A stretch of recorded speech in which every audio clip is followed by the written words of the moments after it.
नमस्कार दोस्तों, आप सभी लोगों को हमारे YouTube चैनल में एक बार फिर से स्वागत है। दोस्तों, कुछ विषय ऐसे हैं कि हम भी बहुत बचकर उपदेश करते हैं, कारण कि दुनिया वाले जो आज तक सुनते आए हैं उसमें रत्ती भर भी अंतर स्वीकार नहीं कर पाते। ऐसा ही एक विषय है युग व्यवस्था, जिसे काल का विभाजन मात्र मान लिया जाने से अर्थ का अनर्थ हो गया है। तुलसीदास जी ने श्री रामचरितमानस में साधकों की 4 श्रेणी बताई हैं: कलियुग, द्वापर, त्रेता और सतयुग। तुलसीदास जी कहते हैं, ऐसे अधम मनुज खल कृत जुग त्रेता नाही, माने सतयुग और त्रेता में दुष्ट नहीं होते थे। तो विचार करें कि तारकासुर कब हुआ, त्रिपुरासुर, भस्मासुर, महिषासुर, हिरण्याक्ष, हिरण्यकशिपु आदि कब हुए, रावण, कुंभकर्ण, मेघनाद कब हुए, नित्य युग धर्म होहि सब केरे, हृदय राम माया के प्रेरे, माने सब प्रकार के युग धर्म रोज ही होते हैं। कहां? मन में, बाहर नहीं होते। जिसके भीतर जैसा गुण लगा है उसको वैसा ही युग लगा है। तम मिश्रित रज माने कलयुगी साधक। अभी तमोगुण है, साधन की क्षमता नहीं है, मन में जपने लगेगा तो सो जाएगा।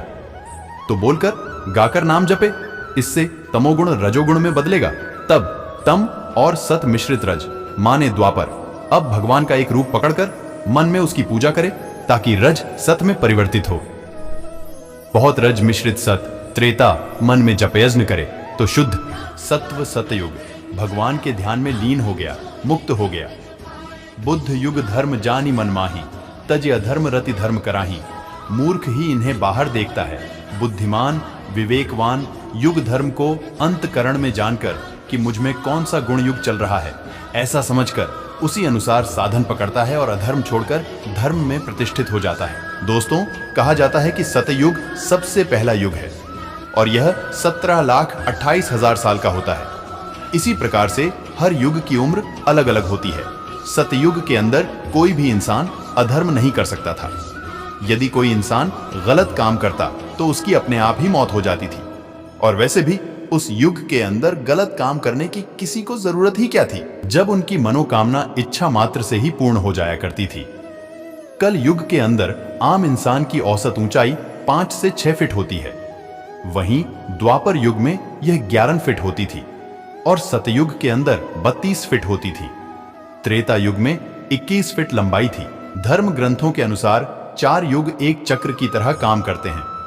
मतलब पहले सतयुग आता है, उसके बाद त्रेता युग आता है और फिर द्वापर युग और अंत में कलयुग आता है। कलयुग सबसे अंतिम युग है। उसके बाद अब फिर से सतयुग आएगा। दोस्तों, महाभारत में कथा है, सतयुग में एक राजा रेवत राज्य करते थे। उनकी कन्या का नाम रेवती था। उनकी कन्या अत्यंत सुंदर और सर्वगुण संपन्न थी। राजा को उस कन्या के विवाह की चिंता हुई तो राजा ने कन्या योग्य वर ढूंढने के लिए संपूर्ण विश्व में अपने प्रतिनिधि भेजे, परंतु उन्हें कोई भी योग्य वर नहीं मिला। तब उन्होंने ब्रह्मा जी से मिलने का निश्चय किया। वह अपनी पुत्री रेवती के साथ योग बल के द्वारा ब्रह्मलोक पहुंच गए। वहां पर ब्रह्मा जी 2 गंधर्व द्वारा गाए जाने वाले एक अत्यंत सुंदर गाने का आनंद ले रहे थे। महाराज रेवत ने उनके आनंद में विघ्न नहीं डालने का निश्चय किया और थोड़ा इंतजार किया। जब गायन समाप्त हुआ तब ब्रह्मा जी ने मैं देखा और उनसे वहां आने का प्रयोजन पूछा। रेवत ने ब्रह्मा जी को अपने आने का प्रयोजन बताया। तब ब्रह्मा जी ने कहा, हे महाराज रेवत, जितनी देर आप यहाँ रुके हैं इतनी देर में आपके पीछे सतयुग से द्वापर युग आ गया है और आपके द्वारा देखे हुए समस्त वर, आपका राज्य, सब कुछ बदल गए हैं। अतः अब आप द्वारिका नगरी में जाइए, वहां पर आपको श्री कृष्ण और बलराम मिलेंगे। आप रेवती की शादी बलराम से कर दीजिएगा। महाराज रेवत को यह सुनकर अपार प्रसन्नता हुई।